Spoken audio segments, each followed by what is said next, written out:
আসসালামু আলাইকুম। চ্যানেল 18 এর নিয়মিত খবরে স্বাগত জানাচ্ছি আমি অনামিকা। শুরুতেই সংবাদ শিরোনাম।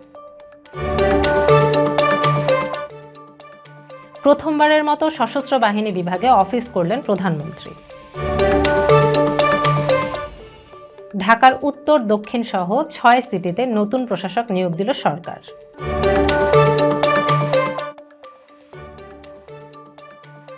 সেনাবাহিনীর শীর্ষ পর্যায়ে রদবদল।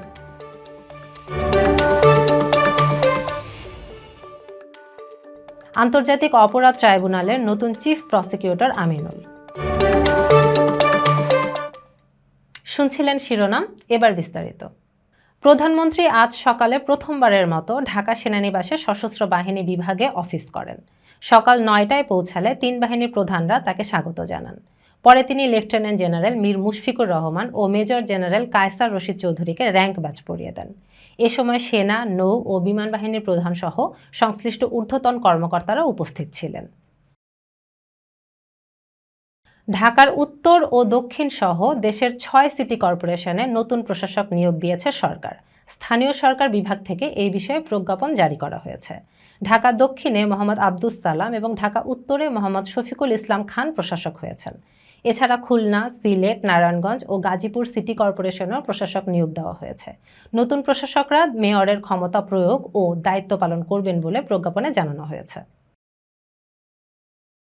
বাংলাদেশ সেনাবাহিনীর শীর্ষ পর্যায়ের কয়েকটি গুরুত্বপূর্ণ পদে রদবদল করা হয়েছে। নতুন চিফ অব জেনারেল স্টাফ হিসেবে নিয়োগ পেয়েছেন lieutenant general Mainur Rahman. Principal staff officer হিসেবে দায়িত্ব পেয়েছেন মেজর জেনারেল মীর মুশফিকুর রহমান। এছাড়া ডিজিএফআই এর মহাপরিচালক সহ বিভিন্ন গুরুত্বপূর্ণ পদে নতুন নিয়োগ ও বদলি করা হয়েছে বলে প্রতিরক্ষা মন্ত্রণালয় সূত্রে জানানো গেছে। আন্তর্জাতিক অপরাধ ট্রাইব্যুনালের চিফ প্রসিকিউটরের পদ থেকে সরানো হয়েছে মোহাম্মদ তাজুল ইসলামকে। তার স্থলে নতুন চিফ প্রসিকিউটর হিসেবে নিয়োগ পেয়েছেন মোহাম্মদ আমিনুল ইসলাম। আইন মন্ত্রণালয় এই বিষয়ে প্রজ্ঞাপন জারি করেছে। নতুন চিফ প্রসিকিউটর অ্যাটর্নি জেনারেলের সমান পদমর্যাদা ও সুযোগ সুবিধা ভোগ করবেন বলে জানানো হয়েছে।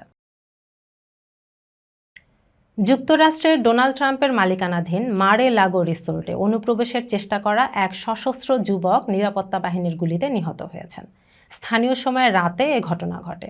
যুক্তরাষ্ট্রের সিক্রেট সার্ভিস জানিয়েছে, যুবকের কাছে শটগান ও গ্যাস ক্যান ছিল। ঘটনার সময় ট্রাম্প ওয়াশিংটনে অবস্থান করছিলেন। ফেডারেল ব্যুরো অফ ইনভেস্টিগেশন ঘটনার তদন্ত শুরু করেছে। টি-20 বিশ্বকাপে দক্ষিণ আফ্রিকা জাতীয় ক্রিকেট দলের কাছে বড় ব্যবধানে হেরে লজ্জার রেকর্ড গড়েছে ভারত জাতীয় ক্রিকেট দল। নরেন্দ্র মোদী স্টেডিয়ামে আগে ব্যাট করে দক্ষিণ আফ্রিকা 127 রান তোলে। জবাবে ভারত 111 রানে অল আউট হয়ে 76 রানের বড় ব্যবধানে হারে। টি-20 বিশ্বকাপ ইতিহাসে রানের ইতিহাসে এটিই ভারতের সবচেয়ে বড় হার। ম্যাচে পাওয়ার প্লেতেই ছন্দ হারায় ভারত। এই ছিল চ্যানেল 18 এর আজকের খবর। সঙ্গে থাকার জন্য সবাইকে ধন্যবাদ। আগামীকালের খবর দেখার আমন্ত্রণ জানিয়ে এখানেই শেষ করছি।